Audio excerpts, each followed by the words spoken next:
I do think that there's never been a more important time for people to write great stories for 7 to 12-year-olds, because if they're not reading, they're glued to their mobile phones and they're just dying in a cesspit of social media, which we all know is trashing their mental health. A few new characters in the book.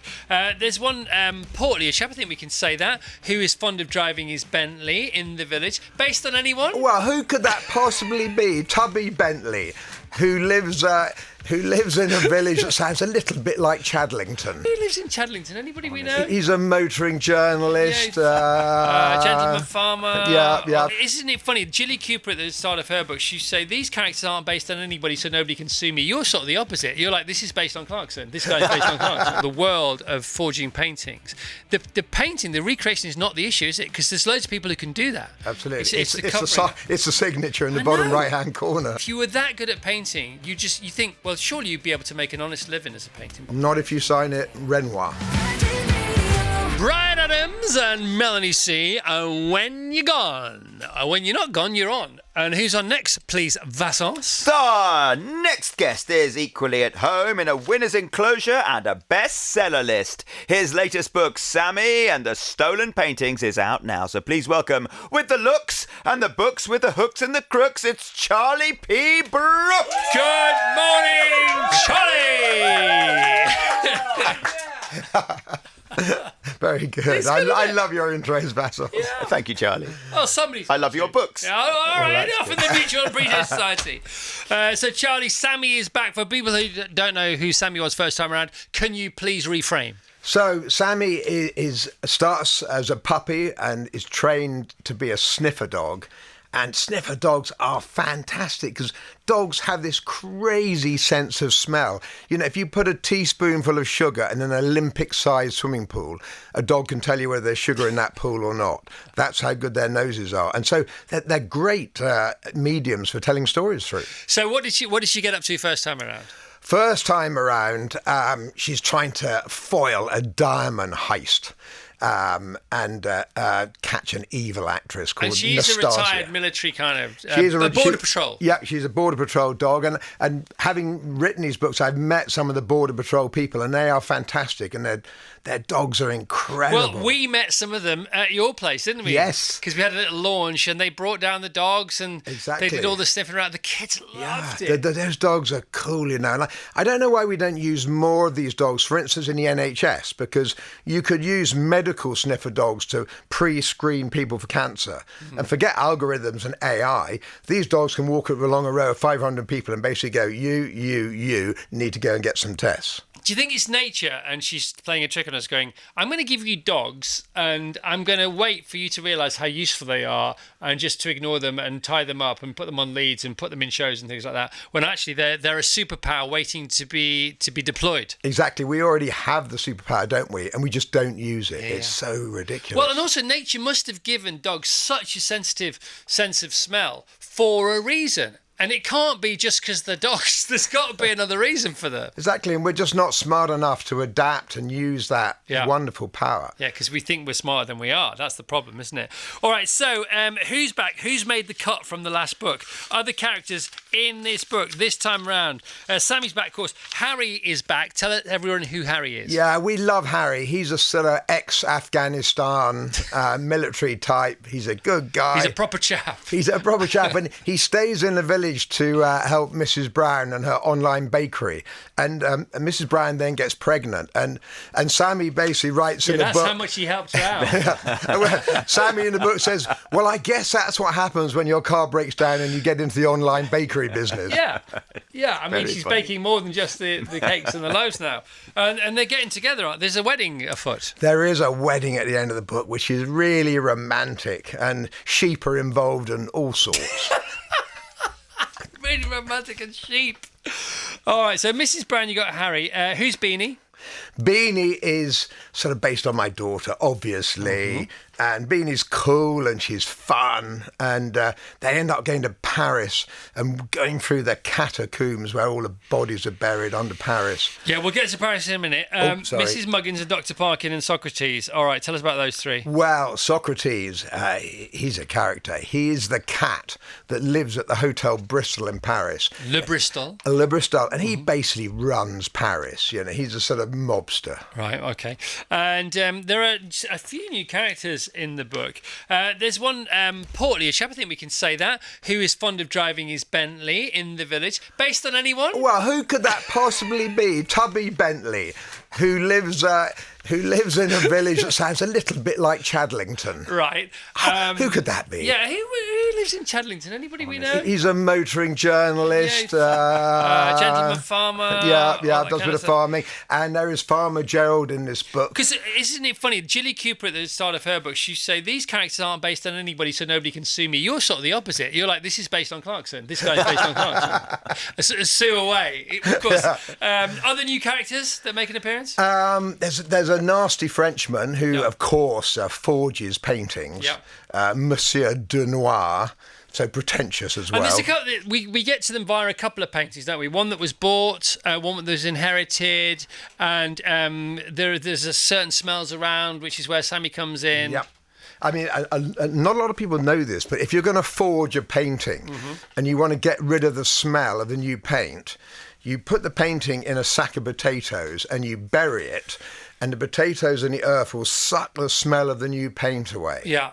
I love it when you get all technical. How did you find this out? Where did you go for this? Just looking around.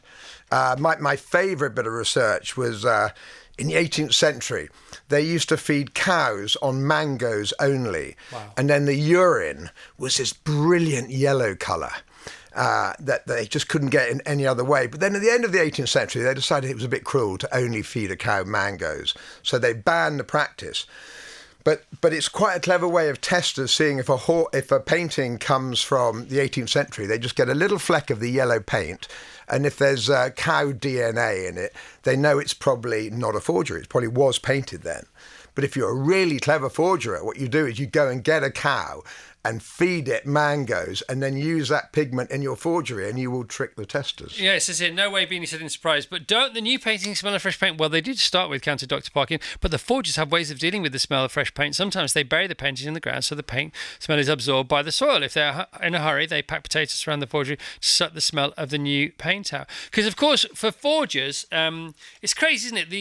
The whole industry of, or the crime, or the world of forging paintings, the painting, the recreation is not the issue, is it? Because there's loads of people who can do that. Absolutely. It's the signature in the bottom right-hand corner. But isn't it funny that if you were that good at painting, you think, well, surely you'd be able to make an honest living as a painting, but it's difficult. Not if you sign it Renoir. Yeah, and isn't there a documentary about a guy who could just knock it, he could do any style? Incredible, isn't it? And I think after the war, there was a forger called Van Meegeren who was tried for collaborating with the Nazis because he was selling them masterpieces. And his defence was, no, I was actually ripping them off because I was selling them forgeries that I painted, not masterpieces. That's not collaboration. And they gave him a brush and paints in the courtroom, and he had to, in front of the judge, paint these amazing pictures to prove his innocence. And then he died before the end of the trial. And they can knock him out pretty quickly, can't they? It's because it's a crazy world. Vassos, do you have a review? I don't, but I know a girl who does. Right. She's called Mary. She's 10 years old. She's still on the payroll, so you're fine. Oh, this is like the culmination of a year's work, where it's kind of like shot down in a minute. Well, the thing is, Charlie, I'm not involved at all anymore. I used to at least hold the phone and record them, but now she just gets on with it on her own. She goes away, she reads the book, she does the review, and then she now WhatsApps it to Felix, who puts it in the system. So I don't actually know what she's going to say. That's scary. On the plus side, she's been a fan of your book so far. But you never know with Mary. She says it as she hears it and reads it. All right, you ready for this? I'm ready. Okay, here we go. This hot in now. This is the hot take from Mary's review of Sammy and the Stolen Paintings by Charlie P. Brooks, out now. I'm so happy there's another book with Sammy in it.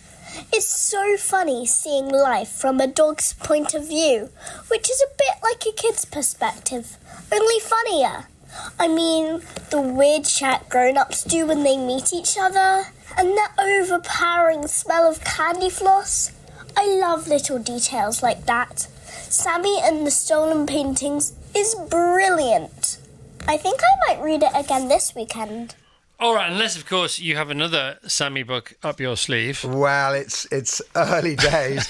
I mean, I do think there's never been a more important time for people to write great stories for 7 to 12-year-olds, because if they're not reading, they're glued to their mobile phones and they're just dying in a cesspit of social media, which we all know is trashing their mental health. So more people should be writing books for 7 to 12-year-olds and getting them reading more. Right, so this is book number 5 for you. How are you finding it? How are you finding the rhythm of the being an author? I find that the rhythm of writing a trilogy is good because you really get into the characters. By the end of sort of book 2, you're really beginning to feel you actually know these characters. And then by sort of book 3, they can probably start doing slightly crazy things. Almost like you have a responsibility to write book 3. They're screaming out for you to finish, to give it a bit of closure. I think things do go in threes. And you know, the first book in a trilogy is sort of setting the scene, and it's a little bit laborious. You're having to introduce all the characters. You know, in the second book, they can start to breathe a bit, and then I think the third book, they should just go mental. I know what you're saying about screens. I know that because we've sort of had correspondence to do with it in the recent past. The irony, of course, is that you have to go on social media to promote the book. And that in itself is so depressing. It's a trap, Charlie. It's like everything you don't want to do. I hate social media. I never go on it. And then everyone goes, well, you're not going to sell any books if you don't promote it on social media. And you go, no, that's the whole point. They shouldn't be looking at social media. I know, but what do we do? But you don't want to be King Canute asking for the title turn. I know. What do you do? I just don't know. And, you know, we have this thing with our daughter of making sure she's not on her phone too much. But then you find other parents just let their kids be on the phone till 12 at night, sending each other ridiculous, pointless messages. And what do? Are you the parent that takes the phone away from your child whilst all the other children are allowed to have them because their parents don't care or they don't realise? It's a nightmare, well, right? Eli is the only kid in his school who doesn't have a mobile phone. Well, good for you, because they are bad things. I know, and I'm not virtue signaling there. I'm just saying, you know, I do feel bad about it sometimes, to be honest. You shouldn't. You really shouldn't. I know, but he's the only one without a phone. And it's funny, isn't it? Because obviously sleepovers are a fact of life. And you know what's going on in a certain household from how keen all the kids are to go to that particular household for the sleepover, because you just sense the rules are a bit more lax. Exactly. But in 3 years' time, Chris, he'll be the one that can look you in the eye, have a conversation with you, and not just be glued to a screen and sort of monosyllabic. Yeah. So I'm looking up at him because he'll be 6'10", as they all tend to be. But in the end, you will reap what you sow. Yeah, of course. All right. So Sammy and the Stolen Paintings, they get from where? How do they get to France? How do they get to Paris? On a clapped-out van that falls to pieces on the outskirts of Paris. Why do they have to go there? They have to go there because Monsieur Dunois has kidnapped Sammy. Can you believe it? Oh, my gosh. All right, Charlie, great to see you, man. Well, thank you for having me. Anything else you want to get out there? No, just keep smiling. Yeah, read to your kids, get them to read to you. Exactly. More reading. The children will sleep better. Yeah. They'll be happier. I didn't read as a kid, and I do regret it. I've hopefully more than made up for it. But there was a point in my life at which I may have been on the brink of writing more books than I'd read. And that's not a good luck, is it, muscles? All right, thank you so much. Thank you very much. Let's hear it for Charlie P. Brooks. Here we go. Once again, Sammy and the Stolen Paintings. It's out now, and Mary says, yeah, baby, yeah.